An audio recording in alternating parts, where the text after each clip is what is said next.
can you grow spiritually in a very materialistic world? Number one, being in a very materialistic world is a great reason to do all that we can to grow spiritually.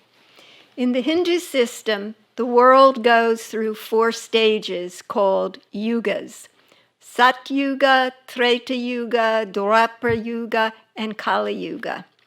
Sat Yuga is the golden age where righteousness predominates. Then what happens in successive ages, righteousness goes down, unrighteousness begins to rise. So in the second age, Treta Yuga, the silver age, righteousness has come down a bit, unrighteousness is beginning to rise. In the Dwapara Yuga, the bronze age, it's going even more in that direction. And in Kali Yuga, unrighteousness prevails and righteousness is overshadowed. So I don't think it's hard to guess what age we find ourselves in now. We are in the midst of Kali Yuga in full swing. That's why we see so many problems in the world. But here's something interesting that I heard many years ago. Because times are so challenging, and not only that, in the different yugas, the quality of the mind, the capacity of the mind, and the strength of the body also change. In Kali Yuga, the mind has less capacity, the body has less strength. So what does this mean? The all-pervasive consciousness, or you can say the all-merciful Lord, makes what is required of us to attain enlightenment and spiritual goals commensurate with the capacity that the culture has at the time.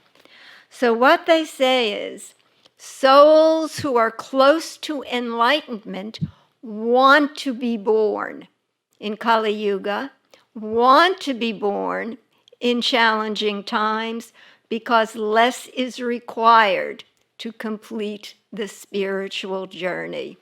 The way I like to think about it, we say, as above, so below. We are made in the image of the divine, so we reflect the same type of thinking or processes.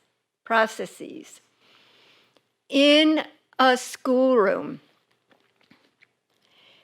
the teacher sees the capacity of the students. The teacher might like to set the goal here of what constitutes an A grade. But if the teacher sees that if they do that, not only will most of the students not be able to make an A, but a huge proportion of them will fail because they simply do not have the capacity to do that. So what do we see? Many of you have been to college probably, and what happens in situations like that, the term is they lower the curve, such that what is required for an A is less because the capacity of the students would match that. So the way I like to think of it, in Kali Yuga, God lowers the curve.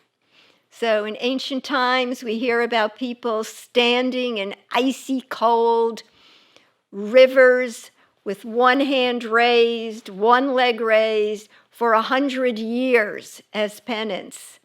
Now, what are we asked to do? Maybe fast 1 day a week. Less is required, the capacity is less. It's like Master Shivananda's song.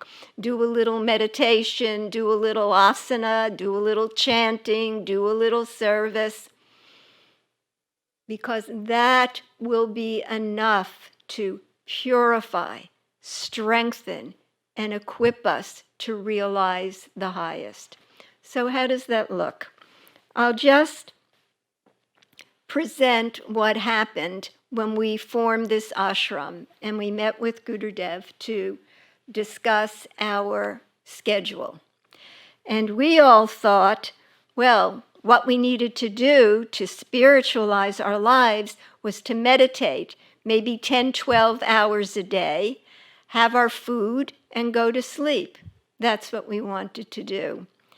And he said, that is not appropriate for your constitutions. And not only that, that is not what is needed in today's world to grow spiritually. You need a balance of what you can say is the contemplative and the active life, a balance between meditation and service. And wherever we are, we can translate that into our life now. First thing when you arise in the morning, do some meditation. The best preparation for meditation, some pranayama to awaken and balance the mind. Well prepared is half done. By meditating, we find our center. We come to the peaceful place in our hearts. We access the love within us. We're best equipped to move into active life in a very skillful, graceful manner. After meditation, some hatha yoga, even a half hour. If you can do it an hour daily, will keep the body at optimal level, keep you strong, keep your immune system well tuned. At the end of the asana, a little more pranayama, a little meditation, and then engage in whatever life presents. You could be easeful through your hatha yoga, peaceful through your meditation, then be useful in your life. Whatever that looks like. Even if you're locked down in your home, be useful, clean, do a little study, send kind, uplifting messages to friends. Try to develop some virtue as you move about, nonviolence or cleanliness. Just think of something to infuse your life with spirit. Midday, sit a little bit to meditate again. Bring yourself inward. Reflect on the day. Take your meal, then engage again. Dinner time. First take a half hour, meditate again, have your meal. Do some good activities at night. And then before retiring, a little bit of meditation too. That's all you need to spiritualize your life in the very materialistic society in which we live. And I would say too, the one good thing about being in a materialistic society where there seems to be sort of darkness prevailing sometimes, darkness calls forth the light.